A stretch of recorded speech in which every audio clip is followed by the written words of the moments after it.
Deep within the dusty archives of a private collection in Virginia Beach, amongst yellowed documents and faded photographs, an extraordinary discovery lay silently awaiting rediscovery for over 8 decades.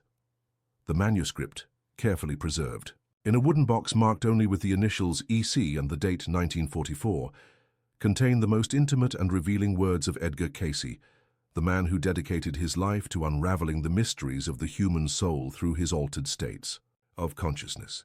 The interview had been conducted by a discreet journalist in the final months of Cayce's life, when the weight of years and visions no longer allowed for subterfuge or diplomacy.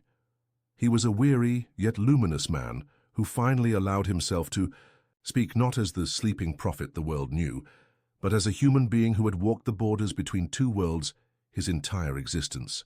The typed pages revealed not only his deepest experiences with the hereafter, but also his most intimate convictions about the nature of the soul, the continuity of consciousness after death, and the divine hand that governs all creation.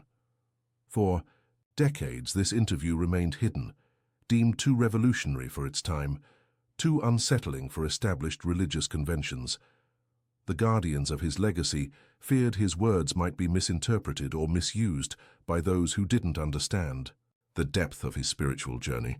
But now, as humanity finds itself more receptive to the mysteries of consciousness and transcendence, these revelations can finally emerge from the shadows where they've been held for so long. Edgar Cayce had spent his entire life navigating between two states of being, the simple, humble man from Hopkinsville, Kentucky, and the conduit through which flowed knowledge that transcended the limits of ordinary human experience.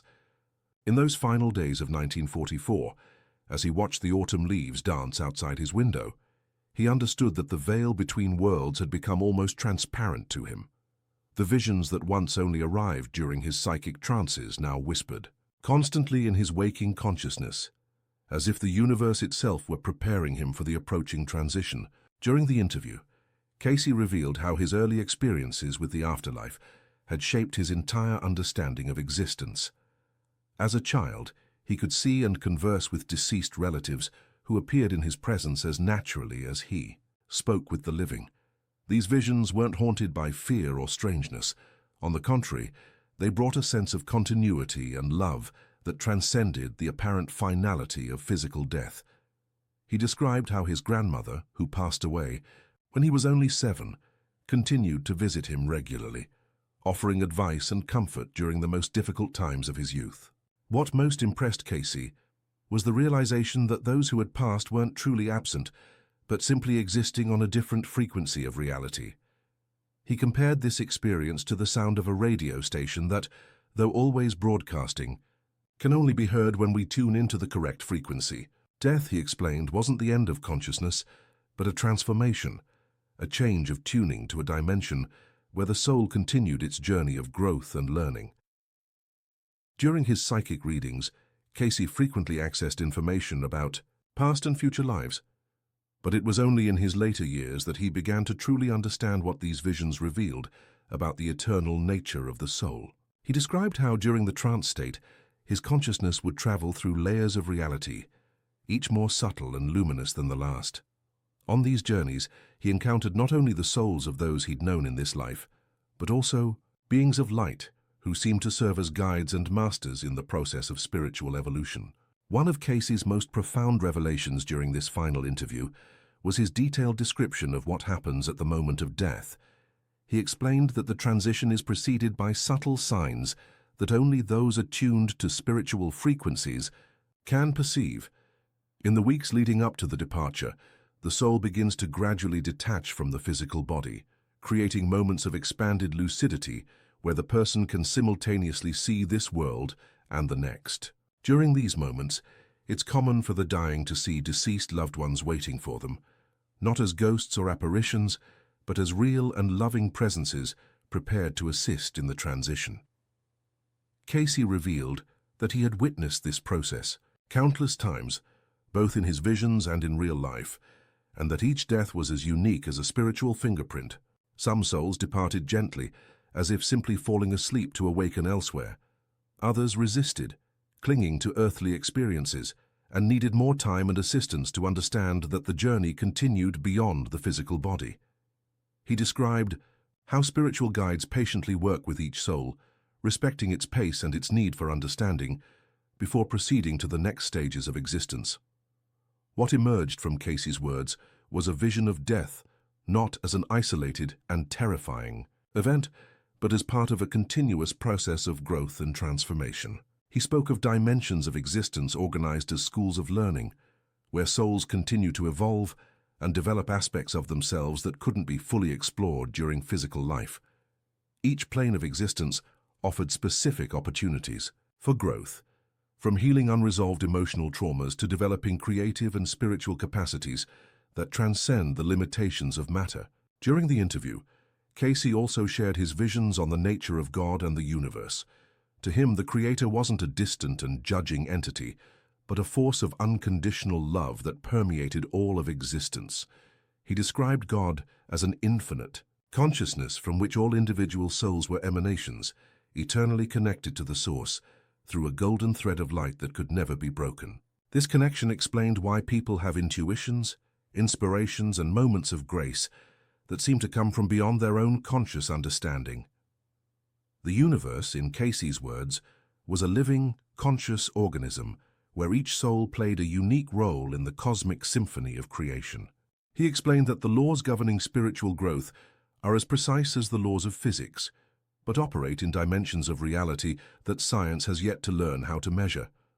Karma, for example, wasn't a system of punishment, but a balancing mechanism that allowed souls to experience all facets of human existence across multiple lifetimes. One of Cayce's most touching revelations was his description of the reunions awaiting each soul after death. He spoke of family gatherings that transcend all temporal barriers, where grandparents meet grandchildren yet unborn, where friends from past lives recognize each other instantly, and where love seemingly lost to death is rediscovered in its purest and eternal form. These reunions don't happen just once, but constitute an ongoing part of the afterlife, where true relationships continue to grow and deepen through infinite dimensions of experience. Cayce revealed that he had witnessed many of these reunions during his trances, and that they were always characterized by a joy and sense of wholeness unparalleled in earthly experience. He described how souls recognize each other not only by the emotional bonds they shared, but by a unique energetic resonance that persists through all forms of existence. It was as if each soul had a distinctive vibrational signature that remained constant, regardless of the physical body it inhabited or the dimension in which it existed. During his final months, Cayce experienced a dramatic intensification of his spiritual perceptions. He began receiving regular visits from beings he described as ascended masters, entities who had completed their earthly learning journeys and now served as guides for other evolving souls.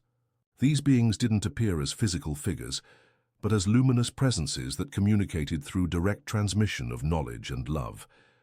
They began preparing Cayce for his own transition, showing him glimpses of the work he would continue to do on the other side. What most impressed Cayce about these communications was the revelation that death doesn't interrupt the service a soul can render to humanity. On the contrary, it often amplifies that capacity, allowing the soul to work in more subtle yet equally powerful ways. He was shown how many of the inspirations, inventions, and discoveries that benefit humanity are actually the result of collaborations between embodied and disembodied souls, working together across dimensional barriers to promote the progress and evolution of human consciousness. Cayce also revealed his insights into the ultimate purpose of human existence. According to him, each soul is sent to Earth with specific missions of learning and service, and these missions are carefully planned before incarnation in collaboration with spiritual guides and other members of what he called the soul family. Some souls come primarily to learn through personal experiences, others to teach by example, and still others to serve as catalysts for change and growth for those around them. What made each life precious, Cayce explained, was that no human experience, however simple or challenging it might seem, was wasted. Every moment of joy, every tear shed, every act of kindness, and every lesson learned through pain contributed to the growth not only of the individual soul, but of humanity's collective consciousness. It was as if each life were a unique note in a cosmic symphony being composed across the eons, with each soul contributing its own harmonic frequency to the universal music. During the interview, Cayce shared a transcendental experience that had occurred just a few weeks prior. While meditating in his office, he felt his consciousness suddenly lifted to a dimension of reality that transcended everything he had previously experienced. In this state, he found himself in the presence of what he could only describe as the source of creation itself, a light of love and wisdom so intense that he initially feared being consumed by it. But instead of destruction, he experienced the deepest sense of homecoming he had ever known. In that light, he understood that all the divisions and separations that characterize human experience are illusory, and that ultimately there is only one consciousness, one life, one love, manifesting itself through infinite forms and expressions. He saw how each soul is simultaneously an individual drop in the ocean of existence, and the ocean itself experiencing itself through the unique perspective of that drop. In this culminating vision, Cayce understood that life and death are simply different phases of an eternal process of consciousness expansion. The soul never truly dies. It simply moves through different vehicles of experience, collecting wisdom and love along a journey that has no end. The physical body is merely one of many instruments the soul utilizes to explore the infinite possibilities of creation, just as a musician might play different instruments to express the same divine music that resonates in their heart. When asked how people can prepare for their own transition, Cayce offered simple yet profound advice. He emphasized the importance of living each day with love, compassion, and service to others, for it is these qualities that determine the nature of the afterlife experience. A soul that has cultivated unconditional love during its earthly life will encounter dimensions of beauty and joy beyond description, while a soul dominated by fear, hatred, or selfishness may initially find itself in states of confusion and isolation until it learns to open its heart to the light. He also spoke about the importance of prayer and meditation as practices that help the soul familiarize itself with spiritual frequencies while still in the physical body. These practices serve as rehearsals for death, allowing the consciousness to learn to operate independently of material limitations. The more a person develops their connection with the divine during life, the smoother and more conscious their transition to the spiritual realms will be. He revealed that in recent years he had begun receiving visits from people who hadn't yet died, but whose souls traveled to him during dreams or altered states of consciousness, seeking guidance on profound spiritual matters. These experiences confirmed his belief that interdimensional communication is not only possible, but a natural part of human existence that most people simply don't recognize due to cultural conditioning and the limitations of the rational mind. He described how many people, especially during times of crisis or transition in their lives, receive visits from loved ones who have passed on. These visits are rarely hauntings in the traditional sense, but rather expressions of continued love and offerings of support and guidance. The deceased, he explained, are not separated from the living by an impenetrable barrier, but simply exist on a different frequency of reality, like colors in the light spectrum we normally can't see. One of his most moving revelations was his description of how children who die young are received in the afterlife. He explained that these souls are immediately embraced by a special community of loving beings who specialize in the care and spiritual development of the young. Far from being deprived of growth and experience, these children continue learning and evolving in environments of pure joy and love, often serving as special messengers between worlds due to the natural purity of their hearts. He also spoke about the phenomenon of near-death experiences, which he had witnessed countless times through his psychic readings. He explained that these experiences are genuine glimpses of the spiritual realms, offered to souls as gifts of grace to strengthen their faith and lessen their fear of death.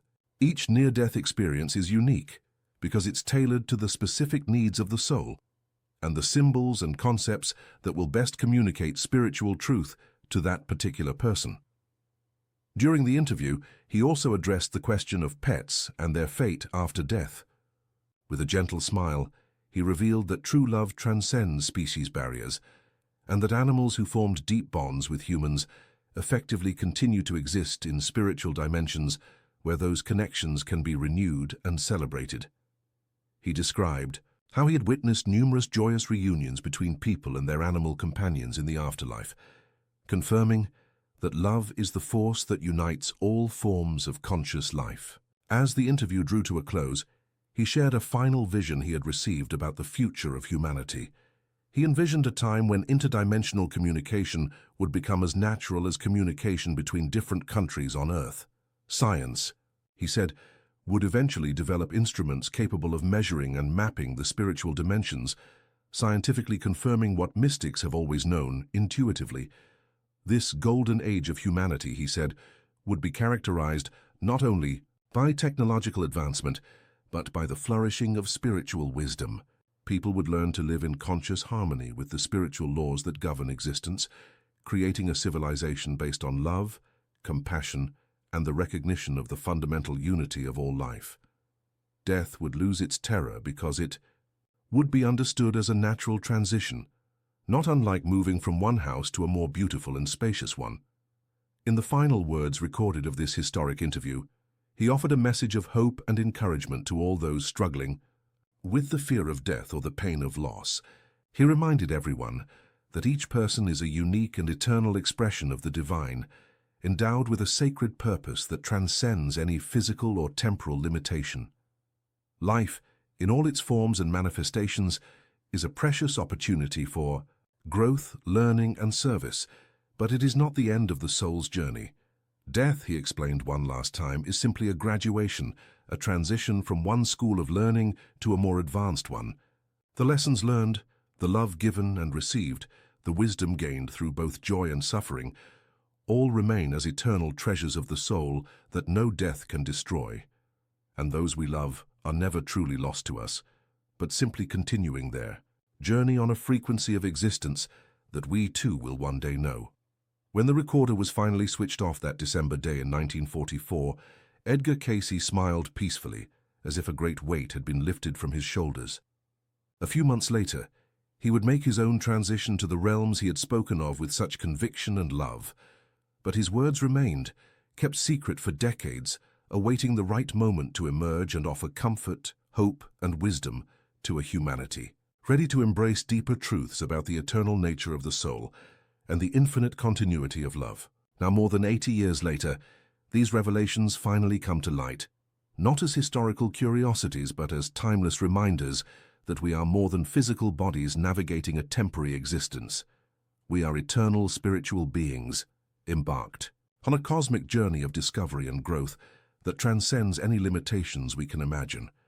And on that journey, we are never truly alone, for we are all threads in the same golden tapestry of creation, bound together by love and destined to return consciously to the source from whence we came.